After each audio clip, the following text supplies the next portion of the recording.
Hello' everyone, আজি আপোনালোকৰ আগত মই জলকীয়া আচাৰৰ ৰেচিপি ভিডিঅ' এটা লৈ আহিছোঁ।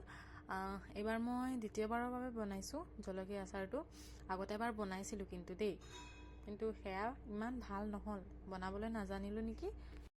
আৰু এয়া প্ৰথমতে মই জলকীয়াকেইটা ধুই মেলি ৰ'দত শুকাই লৈছিলোঁ। আৰু এয়া হালধীয়া সৰিয়হখিনি ভিনেগাৰত 2 ঘণ্টামান তিয়াই থৈ তাৰপিছতে শুকানকৈ ভাজি ল'লোঁ, গোন্ধটো যোৱালৈকে, কেঁচা গোন্ধটো, আৰু খুন্দনাত খুন্দি ল'লোঁ, যিহেতু মোৰ ওচৰত মিক্সাৰ গ্ৰাইণ্ডাৰ নাই সেইবাবে।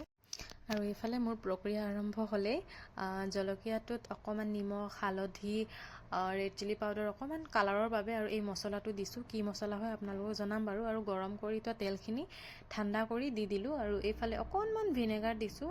সৰিয়হ তিয়াই থৈছিলোঁ যদিও মানে মোৰ অকণমান কম হ'ব নিচিনা লাগিলে, সেইবাবে অকণমান দি দিলোঁ আৰু ধুনীয়াকৈ মিহলাই লৈছোঁ এইদৰে। আৰু জানিছোঁনে নাই মই কিন্তু নাজানো দেই, আচাৰ বনাই পোৱা নাই আগতে, এইবাৰ প্ৰথমবাৰ মই বনাবলৈ লৈছোঁ।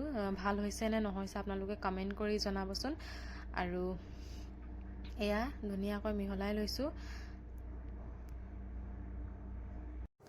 বগৰী আচাৰ আৰু জলফাই আচাৰটো বনাইছিলোঁ যে, সেইটো খাবলৈ হ'লেই জানেনে আপোনালোকে, আৰু মই খাইছোঁৱে, শেষেই হ'বৰ হ'ল। আৰু এইফালে মই মছলাটো কৈছিলোঁ যে, এয়া মছলাটো হৈছে আমান পচন্দ আচাৰ মছলা, এইটো মই ব্যৱহাৰ কৰিছিলোঁ এই বগৰী আৰু জলফাই আচাৰতো, আৰু খুবেই ধুনীয়া হৈছিল খাবলৈ জানেনে আপোনালোকে যদি বিচাৰে লৈ ল'ব পাৰে, দোকানত, যিকোনো দোকানত থাকেই বাৰু।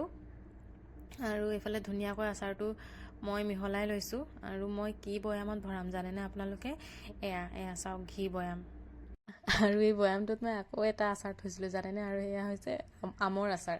আমৰ আচাৰটো শেষেই হ'ল, সেইটো কাৰণে এই বৈয়ামটোতে মই ভৰাই দিম।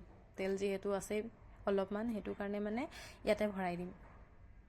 আৰু বৈয়াম মোৰ এক্সট্ৰাকৈ আকৌ বেলেগ নাইও, সেইটো কাৰণে মানে সেইদিনাখন বগৰী আচাৰ বনাবলৈ লৈ আনিছিলোঁ, সেইটো বগৰী আৰু জলফাইটো অকণমান বেছি আছিলে, সেইটো কাৰণে ডাঙৰ বৈয়াম আনিব লাগিলে।